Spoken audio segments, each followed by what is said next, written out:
Ito na nga ba ang tamang panahon na sinasabi ni dating Senador Richard Gordon, dating chairman ng Blue Ribbon Committee, na maigpit na inaway, pinagalitan, minura pa, pinersonal ni dating Pangulong Duterte nung ito'y nag-iimbestiga tungkol sa overprice o anomalya sa isyu ng pagtugon sa COVID noong mga panahong yon.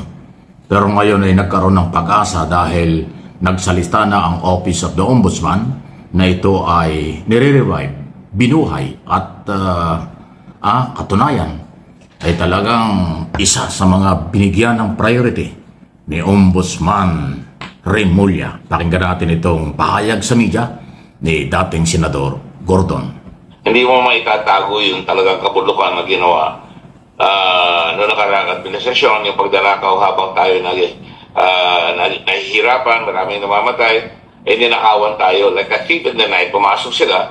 Paano mo itatago yun? Kaya kami, final namin yung kaso sa Ombudsman. Ang problema, yung Ombudsman medyo siguro nangingimi kay President Duterte. Ayoko naman sabihin niya dahil kailangan kasi nanggaling appointment sa kanya. Pero ngayon, alam kong lalabas at lalabasan. Sinasabi ko sa lahat ng tao kumakausap sa akin, hindi mabibitawan niyang part.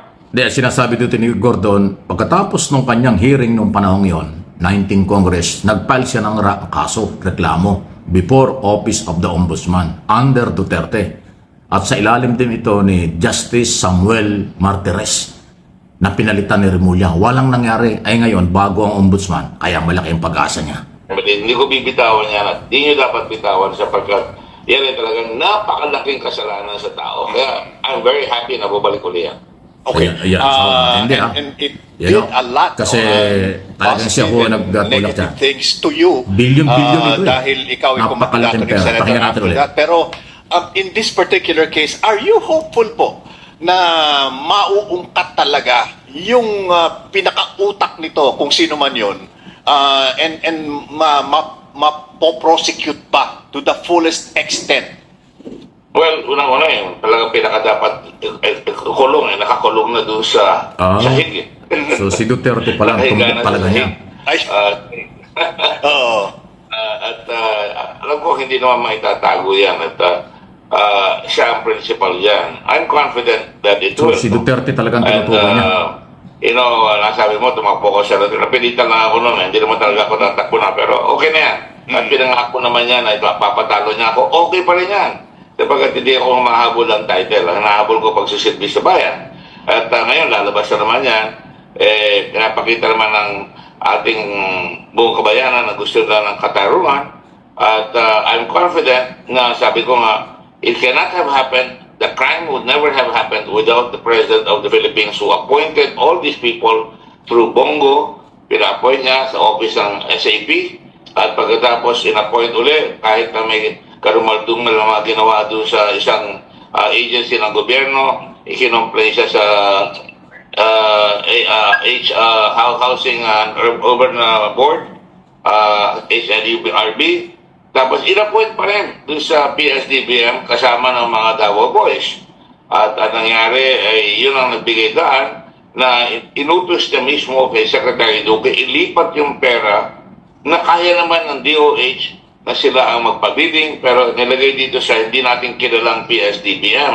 At sa umpisa pa lang, nakita mo inaamin niya siya nagpalipat, ako ang nagutos, ang nagawa yan.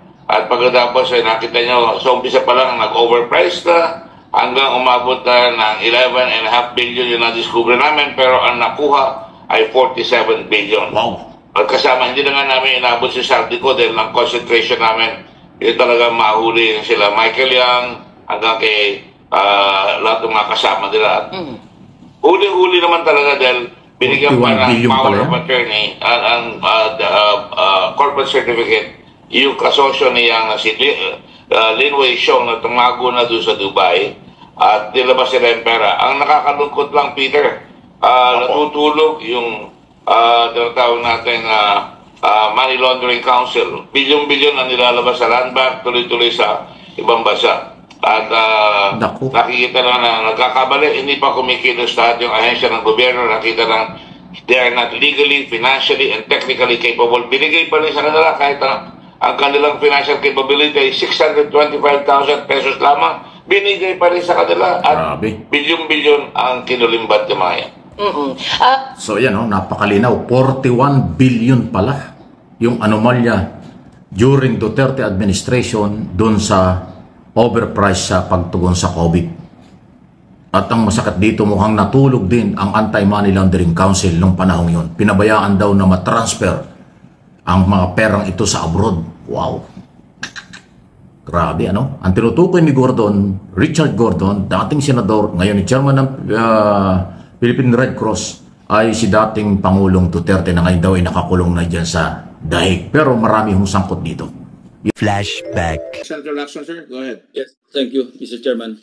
Maybe it will interest the committee to find out of the 42 billion DOH budget that was transferred to PSDBM, how many contracts have been awarded to the different suppliers, starting with Parmalee and the other suppliers? And probably we can also find out magkanong inabot ng mga kontrata do sa mga suppliers.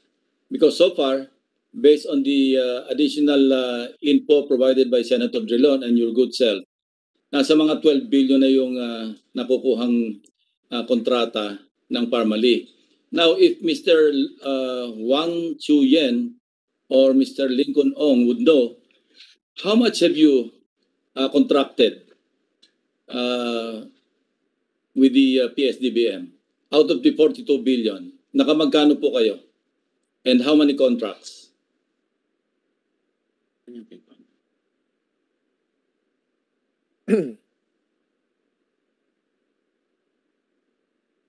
Mr. Ong or Mr. Huang? How much total?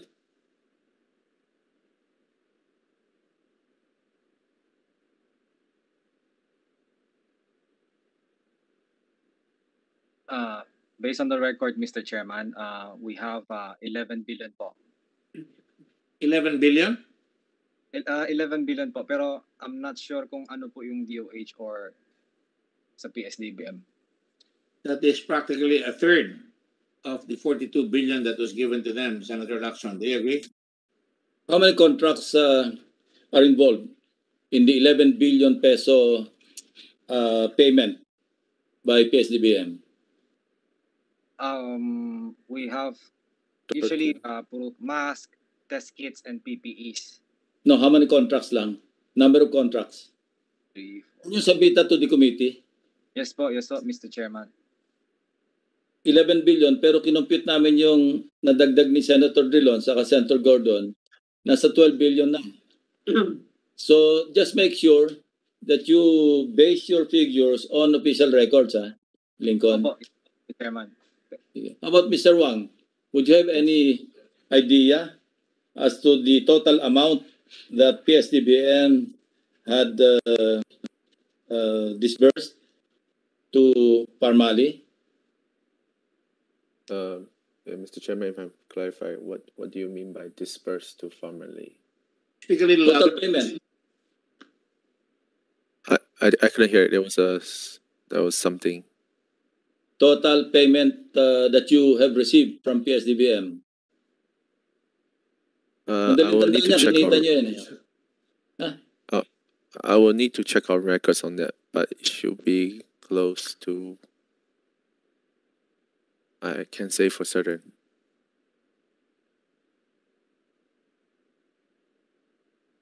Anyway, kindly include in your submission the number of contracts and the details, plus the total amount in the local currency in pesos. Yes, Mr. Chairman, we'll comply. Thank you. Formerly, bosses bought 1 billion pesos worth of properties in Dubai a year after the firm won irregular pandemic-era projects under the Duterte government. Michael Yang, the former presidential economic advisor of Rodrigo Duterte, co-owns property in Dubai acquired by his business partner and formerly financial manager Lin Wei-Xiong in 2021. Yang acted as financier and guarantor for Formerly. This just a year after the company won 7.49 billion pesos in irregular pandemic projects during the Duterte government. An investigation by Rappler and the Organized Crime and Corruption Reporting Project finds Lin acquired 2 Dubai properties in 2021 worth 1.04 billion pesos or $21 million. Lynn bought a property at luxury Altanaya 4th in Emirates Hills for 804 million pesos or $16 million, and another at Posh District 1 Phase 2 Villas in Mohammed bin Rashid City worth 232 million pesos or $4.7 million. End of flashback.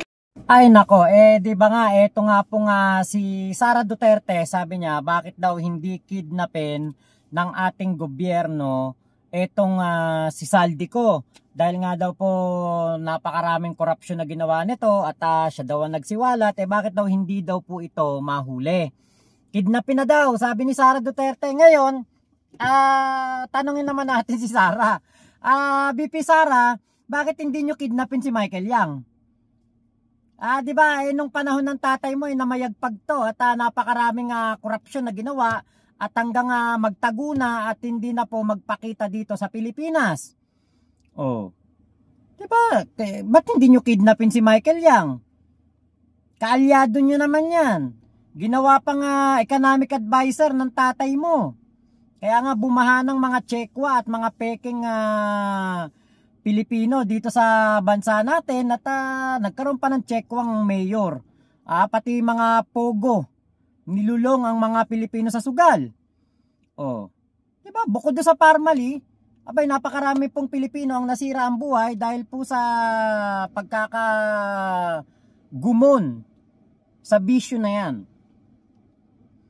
Diba? Kaya po ito, salamat talaga at nabuhay po ang issue ng Parmali dahil napakalaki po talaga din ng naging dyan, korupsyon. Kung may korupsyon kay PBBM, may korupsyon din dun sa panahon ng nitong si Digong patungkol po dyan sa Parmali. Diba, hindi naman maitatanggi. Sino ba naman ang presidente na matino, nasa DOH na yung pera, yung pondo, gagastusin na lang ng DOH, inilipat pa ng procurement service ng DBM. Pagkalipat sa PSDBM, bumili ng face mask, overprice. Doon sa DOH, nabibili nila tig 16 pesos lamang.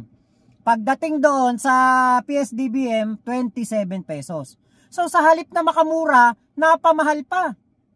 Talagang mapapamura ka Talagang mabubuisit ka na itong si Sara Duterte at ang mga kampon ni Digong, akala mo kung kanilang tratuin si Digong, parang santo na hindi makabasag pinggan. Kung dasalan nila yung karton nito doon sa Dahig, parang nagmimirakulo. Pero ang totoo, nuknukan ng kurakot at nuknukan ng pagkamagnanakaw etong si Digong. Kaya nga po hindi na ako magtataka kung mabulok yan sa kulungan dahil pinagbabayaran na ni Digong ang mga katarantaduhan na ginawa niya dito sa ating bansa. Panahon ng pandemya, sinamantala ni Digong, pinagnakawan tayo ng pinagnakawan. Kaya nga hindi nyo napapansin, kahit na pagkamahal-mahal ng bayad, kay Attorney Kaufman, 130 to 150 million buwan-buwan ang sahod niyan. Kita nyo, hindi sila namomroblema, hindi nila iniinda. Bakit? Bilyon-bilyon ng pera sa bank account nitong si Digong. Diba? Kaya po, nako, ewan ko lang talaga kung ano mangyari ngayon na mabubuksan na ang issue ng Parmali sa panahon ng ating bagong ombudsman na si Boying Remulla. Yung Davao Boys na binabanggit, yung DBM-PS ba yun? Procurement Service ba yun? Department of Budget and Management. Si Christopher Lau ang undersecretary ng panahon. Isipin mo yung budget. Nasa Department of Health na. Iniutos pa na ibalik sa DBM. Alam niyo ang proseso ng pag-release ng pondo. Pag ginawa ng Kongreso at Senado yung batas, yung budget, proposed budget, pupunta sa Malacanang pipirmahan. Tapos lahat ng departamento ng gobyerno, sila yung magre-request sa DBM na kung ano ang kailang gagastusin, base dun sa batas, base dun sa budget, taon-taon yan. Ay yung budget pala na-transfer na ibigay na sa Department of Health. Pero iniutos pa ito na ibalik sa DBM. At yun ang sabi ni Ray Curton, nung maibalik, ninakaw, nawala yung pera. 11.5 lang daw yung una na-discover, pero ang totoo daw 41 billion during Duterte administration. Duque, Davao Group daw ang sinasabi niya. Kaya masaya itong si Gordon dun sa pag-revive ng Office of the Ombudsman, kasi nga tinulugan ito ng Ombudsman nung panahong yon. Ay syempre, bata ni Duterte yung si Martires, kaya di siya gumalaw. Grabe. Overpriced, sa dami nang namatay, dami nang may sakit, bagsak ng ekonomiya sa buong mundo dahil sa COVID, mayroon palang nagpayaman. So consistent si Gordon no kanyang ginagawa ito dun sa Blue Ribbon Committee, kahit na siya binabastos, minumura, pinipersonal Duterte, hindi siya tumigil. Pero talagang may katapusan ang lahat. Natapos si Duterte sa posisyon, ito nabuhay ang kaso, yari ang Duterte Boys dahil madidiin yan. Hindi yan titigilan. Kasi ganyan palang kalaki, hindi lang 11.5, 41 billion overpriced. Plunder yan. Habang buhay ng pagkakakulong, dapat na ganyan karami ang nakawan. Ngayon, yung sinasabi ng mga Duterte supporters na ngayong Marcos administration lang nangyari ang nakawan, kalokohan talaga. Yan, malinaw na malinaw. Diyan pa lang sa COVID, marami ng racket. Iba pa yung flood control scam na nagsimula ng 2016 hanggang 2025. Tapos galit pa kayo sa expose ni Pangulong Marcos sa katiwalian. Wala ba kayong awa sa inyong sarili at sa inyong pamilya? Pinagnakawan na tayo ng mga abusado sa ating gobyerno noon at ngayon. Kinakampihan pa ninyo. Nasa naman ang inyong puso? Nasa ang inyong pagkatao? Ang inyong dangal kung meron kayo? Lahat ng abuso sa pera ng bayan, o sige, ipakulong. Duterte Boys at mga Duterte mismo kung kinakailangan, mga tauhan ni Marcos, mga korap na politiko, dapat ikulong. Kahit na kaninong tao yan. Kasi pera ng bayan itong pinag-uusapan. Huwag kayong bingi at bulag sa katotohanan. Di ba nagagalit tayo dahil itong sila Bryce Hernandez, Henry Alcantara, Zaldico, Joel Villanueva, Jingwei Estrada at Chis Escudero. Di ba nasangkot sila sa flood control project, mga ghost project, mga substandard. Nagagalit tayo sa kanila dahil nga po sa kanilang partisipasyon sa korupsyon. Ito po kada baha, di ba, makikita natin nalulunod ang mga Pilipino sa baha, tapos etong mga taong to nalulunod sa pera. Mali-maletang pera. Di ba? Kasama pa diyan ang mga diskaya. Pero di ba dapat nga mas magalit tayo dahil panahon ng pandemya, tinarantado tayo. Sa halip na makatipid ang gobyerno sa gastusin sa COVID, ang nangyari, lalo pa tayong nabaon sa korupsyon at pinagnakawan, pinagsamantalahan tayo ng administrasyon ni Digong. Diba? Biruin mo yung mga PPEs, mga face mask, pinipili tayong magsuot ng magsuot. Pinipili tayong magsuot ng mga face shield. Bibilin mo yung face shield, bili ka ng bili. Yun pala, kaya pala pinapabili tayo at pinapamudmud sa atin, kasi napakaraming in-order na overprice. Face shield noon sa Malaysia parang 1 ringgit, 2 ringgit. Tapos sa Pilipinas 50. Doble. O 1 ringgit, 12 pesos ang katumbas noon. O 2 ringgit lang makakabili ka na ng face shield, o di 24 pesos lang. Pero sa Pilipinas, 50 hanggang 100 ang face shield. At obligado kang magsuot ng face shield.